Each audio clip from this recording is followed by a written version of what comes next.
আমার ক্লাসে সবাইকে স্বাগত। আশা করি তোমরা সকলে খুব ভালো আছো। তাহলে চলো আমরা ক্লাস শুরু করি। আজ আমরা ক্লাস 4-এর আমার গণিতের প্রথম পার্বিক মূল্যায়নে সম্ভাব্য যে সমস্ত প্রশ্ন আসতে পারে সেই ধরনের কিছু প্রশ্ন নিয়ে আজকের ক্লাস। 114 পৃষ্ঠা পর্যন্ত একটি ক্লাসের মধ্যে কমপ্লিট করা সম্ভব হবে না, তাহলে ভিডিওটি অনেক বড় হয়ে যাবে।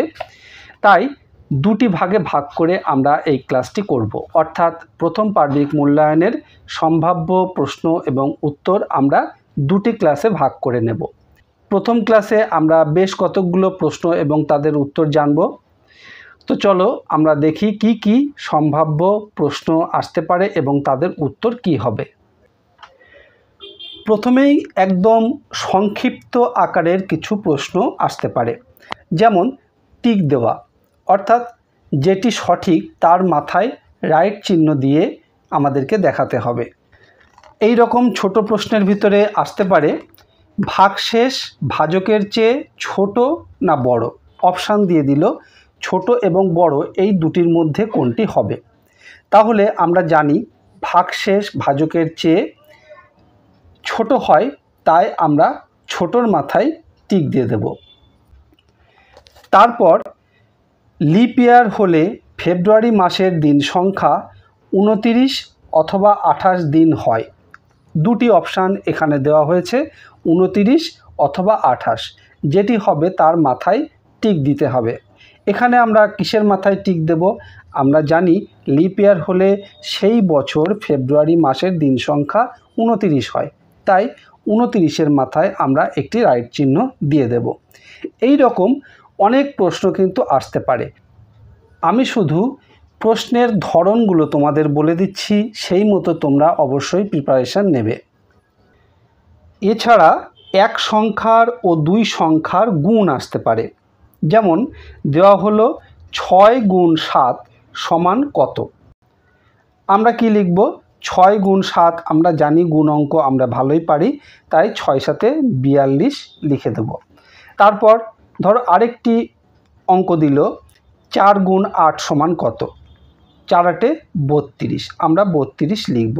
এবার যদি দুই সংখ্যার গুণ দেয়, যেমন ধরো দিল 12 গুণ 12 সমান কত, আমরা অঙ্কটি করে দেখব 12 গুণ 12 কত হয়। 12 গুণ 12 যদি আমরা করি তাহলে আমরা কত পাবো? 144 পাবো। আরেকটি অঙ্ক তোমাদেরকে দিই এইরকম দুই সংখ্যার, 14 গুণ 15 সমান কত। এই 14 গুণ 15 যদি আমরা করি তাহলে উত্তর কত পাবো? 14 গুণ 15 করলে আমরা পাবো 210। গুণ করে নিয়ে আমরা উত্তরটি লিখে দেব 210। এরপর কথায় লেখার অঙ্ক আসতে পারে। প্রথমেই কিন্তু বলে রাখছি, আমি যে প্রশ্নগুলো দিচ্ছি এই প্রশ্নগুলো যে আসবে তা কিন্তু নয়। কি ধরনের প্রশ্ন আসতে পারে, কীরকমভাবে প্রিপারেশান নিলে যে কোনো প্রশ্ন আসলেই তোমরা লিখতে পারবে, সেই রকম প্রশ্ন কিন্তু তোমাদের সামনে আমি তুলে ধরছি। তো কথায় লেখো এই অঙ্কের ভিতরে আসতে পারে, দেখো যদি দেয় 205, এই সংখ্যাটিকে যদি আমরা কথায় লিখি তাহলে আমরা কিভাবে লিখব?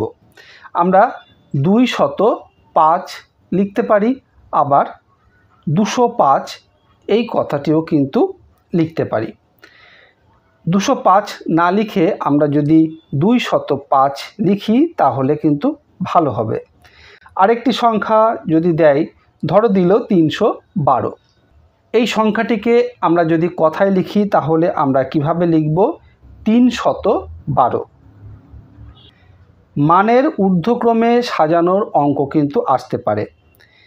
মানের ঊর্ধ্বক্রম এবং অধক্রম। প্রথমে ঊর্ধ্বক্রমের কথা বলি। ঊর্ধ্বক্রম মানে কি? ছোট থেকে বড় সাজানো। আমরা চিহ্নের সাহায্যে ছোট থেকে বড় সাজাবো।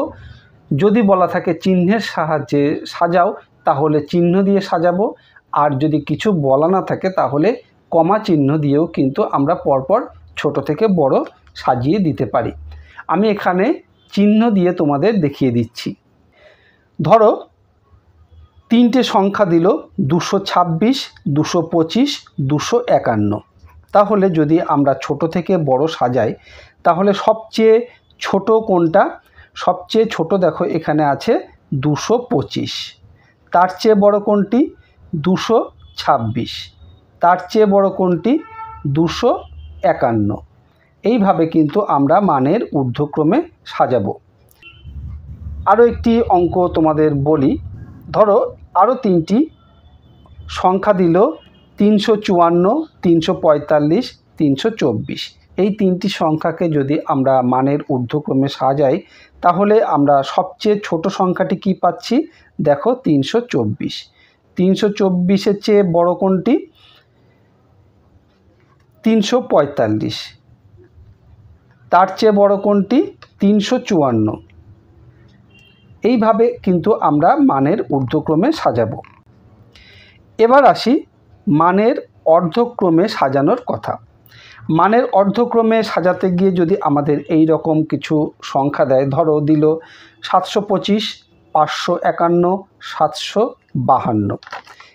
মানের অর্ধক্রম মানে বড় থেকে ছোট সাজাতে হবে। এখানে সবচেয়ে বড় সংখ্যা কোনটি? দেখো 752। তাহলে প্রথমে আমরা 752 লিখব, তারপর আমরা তার চেয়ে ছোট সংখ্যা লিখব। তার চেয়ে ছোট সংখ্যা কোনটি আছে? 725। তারপর আমরা তার চেয়ে ছোট সংখ্যা কত আছে? 551। এইভাবে আমরা মানের অর্ধক্রমে সাজাবো। আরও একটি অঙ্ক বলি। ধরো তিনটি সংখ্যা দিল 999, 909, 899। এটিকে যদি মানের অধক্রমে সাজাই তাহলে বড় থেকে ছোট সাজাতে হবে। বড় থেকে ছোট সাজাতে গিয়ে সবচেয়ে বড় সংখ্যা এখানে কোনটি আছে? দেখো 999। তাহলে 999কে প্রথমে রেখে তার চেয়ে ছোট সংখ্যা কোনটি? 909। তারপর তার চেয়ে ছোট সংখ্যা 899। এইভাবে কিন্তু আমরা সাজাবো। এরপর ঘড়ির অঙ্ক দিতে পারে, অর্থাৎ সময়ের অঙ্ক। ছবি দেখে কটা বাজে লেখো। ধরো একটি ঘড়ির ছবি দিয়ে দিল, সেই ছবি দেখে আমাদেরকে বলতে হবে যে কটা বাজে। ঘড়ির নিচে নিশ্চয়ই জায়গা দেওয়া থাকবে, সেই শূন্যস্থানে আমাদের সেই ছবিটি দেখে লিখতে হবে কটা বাজে। ধরো একটি ঘড়ি দিয়ে দিল এই রকম। এই ঘড়িটি দেখে আমরা কি বুঝতে পারছি? দেখো এখানে ছোট কাঁটাটি কোথায় আছে? 9-এর ঘরে। ছোট কাঁটাটি মানে ঘন্টার কাঁটা। আর বড় কাঁটাটি কোথায় আছে? 12-র ঘরে। তাহলে বড় কাঁটাটি মানে মিনিটের কাঁটা। এখানে ছোট কাঁটাটি 9-এর ঘরে আছে আর বড় কাঁটাটি 12-র ঘরে আছে। তার মানে এখন কটা বাজে? এখন 9টা বাজে। এই ঘড়িটির নিচে আমরা কি লিখব? 9টা বাজে বা 9টা, এই রকম আমরা লিখে দেব। তারপর 24 ঘন্টার ঘড়িতে কটা বাজে বা 24 ঘন্টার ঘড়ি দেখে আমরা সঠিকভাবে সময় বুঝতে পারছি কিনা সেটিও কিন্তু আসতে পারে। ধরো এখানে দিল 13টা 22। এই 13টা 22 মানে 12 ঘন্টার ঘড়িতে কটা? এই 13টা 22 হলো 24 ঘন্টার ঘড়িতে সময়। এবার এই সময়টিকে যদি আমরা 12 ঘন্টার ঘড়িতে দেখাই তাহলে কটা বাজবে? 13টা 22, তার মানে বাজবে 1টা 22। 13টা মানে 12 যোগ 1 13 আর 22 মিনিট, তাহলে 1 ঘন্টা অর্থাৎ 1টা 22 হবে 12 ঘন্টার ঘড়িতে।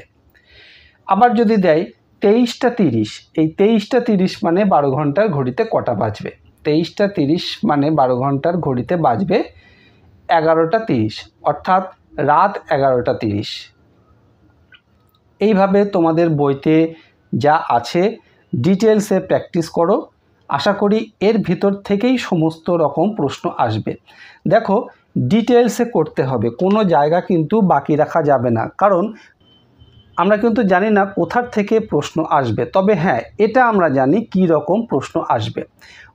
বইয়ের বাইরে থেকে কিছু আসবে না, বইয়ের ভিতরে যে রকমের প্রশ্ন আছে অর্থাৎ আমরা যেগুলো পড়েছি তার থেকেই কিন্তু প্রশ্ন আসবে। সুতরাং বইটিকে যদি আমরা খুব সুন্দরভাবে ফলো করি তাহলে কোনো প্রশ্নই কিন্তু আমাদের কাছে আনকমন থাকবে না, আমরা সমস্ত প্রশ্নের উত্তর করে আসতে পারবো। সময়ের অঙ্কের ভিতরে সময়ের যোগ বিয়োগ আসতে পারে। ধরো একটি অঙ্ক দিল 1 ঘন্টা 20 মিনিট 15 সেকেন্ড যোগ 2 ঘন্টা 15 মিনিট 12 সেকেন্ড যোগ 1 ঘন্টা 15 মিনিট 10 সেকেন্ড। এই সময়গুলিকে যদি আমরা যোগ করি তাহলে আমরা কত পাব? এগুলিকে যোগ করলে দেখো আমরা পাচ্ছি 4 ঘন্টা 50 মিনিট 37 সেকেন্ড। এটি গেল যোগ। আবার বিয়োগ অঙ্কও দিতে পারে। সময়ের সাথে সাথে সপ্তাহ, দিন, বছরের অঙ্কও কিন্তু আসবে। ধরো এরকম একটি প্রশ্ন দিল 3 সপ্তাহ 5 দিন সমান কত দিন?